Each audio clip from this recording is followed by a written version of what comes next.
దేవుని నామానికి స్తుతి కలుగును గాక. దైవవాకు అనే ఈ కార్యక్రమాన్ని వీక్షిస్తున్న మీ అందరికీ నా హృదయపూర్వకమైన వందనాలు తెలియజేస్తూ ఉన్నాను. ఈరోజు వాక్య ధ్యానం కొరకు మత్తయి సువార్త 14వ అధ్యాయం 30వ వచనాన్ని చదువుకుందాం. గాలిని చూచి భయపడి మునిగిపోసాగి, ప్రభువా నన్ను రక్షించమని కేకలు వేసెను. ఇక్కడ మనం సన్నివేశాన్ని చూస్తే అండి, శిష్యులందరూ పడవ మీద ప్రయాణం చేస్తూ ఉన్నారు. ప్రయాణం చేస్తూ ఉన్నప్పుడు యేసు ప్రభు వారు నీటి మీద నడుచుకుంటూ వస్తూ ఉన్నారు. అయితే శిష్యులు ఆ సన్నివేశాన్ని చూసి, ఆ దృశ్యాన్ని చూసి భయపడి దయ్యమేమో భూతమేమో అని భయపడుతున్నారు. భయపడుతున్న సమయంలో యేసు ప్రభు వారు వచ్చి, భయపడకండి నేనే అని చెప్పినప్పుడు శిష్యులు యేసు ప్రభుని చూసి ఆశ్చర్యపడ్డారండి. ఆశ్చర్యపడినప్పుడు పేతురు దేవుణ్ణి అడిగారు, దేవా నీవే అయితే నేను కూడా నీటి మీద నడుస్తాను అని అడిగాడండి. అప్పుడు దేవుడు అయితే రమ్మని పేతురికి చేయి ఇచ్చినప్పుడు పేతురు గారు కూడా నీటి మీద నడవడం ప్రారంభిస్తారు. నీటి మీద నడవడం ప్రారంభించినప్పుడు ఒక 2-3 అడుగుల వరకు బాగానే నడిచాడు, నీటి మీద నడిచాడు. నీటి మీద నడిచిన తర్వాత గాలిని చూచి భయపడ్డారని ఇక్కడ రాయబడి ఉంది. మనం కూడా మన జీవితంలో ఎన్నోసార్లు అదృశ్యమైన వాటిని చూసి భయపడుతూ ఉంటామండి. గాలి మనకు కనబడదు, కానీ పేతురు గాలిని చూచి భయపడ్డాడని రాయబడి ఉంది.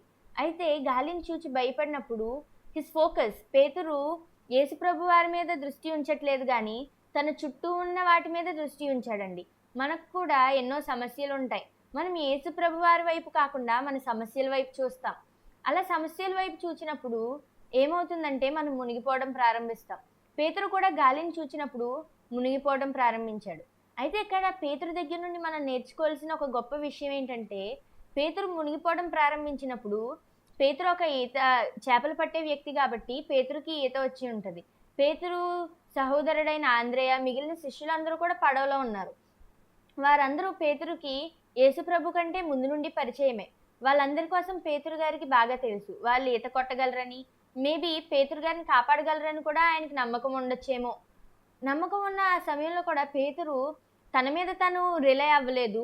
తన స్నేహితుల మీద, సహోదరుల మీద ఆయన ఆధారపడలేదు కానీ యేసు ప్రభువు మీద ఆధారపడ్డారు. ఇక్కడ మనం చూచినట్లయితే వాక్యంలో ఏమి రాసిందంటే, ప్రభువా నన్ను రక్షించమని కేకలు వేసెను. His first cry for help. పేతురు మొట్టమొదటిగా దేవుని మీద ఆధారపడ్డాడండి.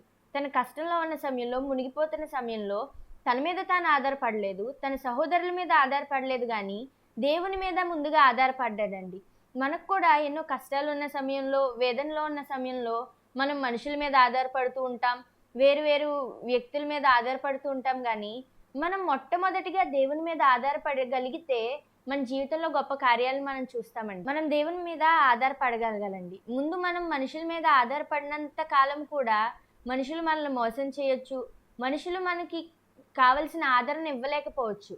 కానీ మనం ఎప్పుడైతే దేవుని మీద ఆధారపడడం మొదలు పెడుతూ ఉంటామో దేవుడు మనల్ని హెచ్చిస్తాడండి. దేవుని మీద ఆధారపడినప్పుడు ఖచ్చితంగా ఆయన మనల్ని రక్షిస్తాడండి. ఎట్టి విధమైన పరిస్థితుల్లో కూడా దేవుడు మనల్ని విడిచిపెట్టడు. ఈ విషయాన్ని ఈ రోజున మనం గ్రహించి మనకున్న ప్రతి సర్కమ్స్టెన్సెస్లో దేవుని మీద ఆధారపడడం ప్రారంభిద్దాం. ప్రార్థన చేసుకుందాం. స్తోత్రం మహాపరిశుద్ధుడు ఘనమైన దేవానికి వందనాలు, స్తుతులు చెల్లిస్తున్నాం తండ్రి.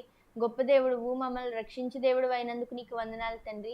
ఏ పరిస్థితుల్లోనూ మమ్మల్ని విడిచిపెట్టని దేవుడు అయినందుకు నీకు వందనాలు తండ్రి. యేసయ్యా ఈ రోజు నుండి తండ్రి యేసయ్యా నీ మీద మేము ఆధారపడడానికి తండ్రి యేసయ్యా మాకు తగిన విశ్వాసాన్ని దయచేయమని మేము అడుగుచున్నాం నాయన. గొప్ప దేవుడా నీకు వందనాలు తండ్రి. సహాయం చేసి తండ్రి యేసయ్యా దైవవాకు అనే కార్యక్రమాన్ని ఎంతమంది అయితే తండ్రి యేసయ్యా వీక్షిస్తూ ఉన్నారో తండ్రి, వారి జీవితంలో ఉన్న తండ్రి యేసయ్యా ప్రతి తండ్రి ఆటంకంలో, ఇబ్బందుల్లో తండ్రి యేసయ్యా వారు నీ మీద ఆధారపడడానికి తండ్రి వారికి తగిన సహాయాన్ని మీరు చేయమని అడుగుచున్నాం తండ్రి.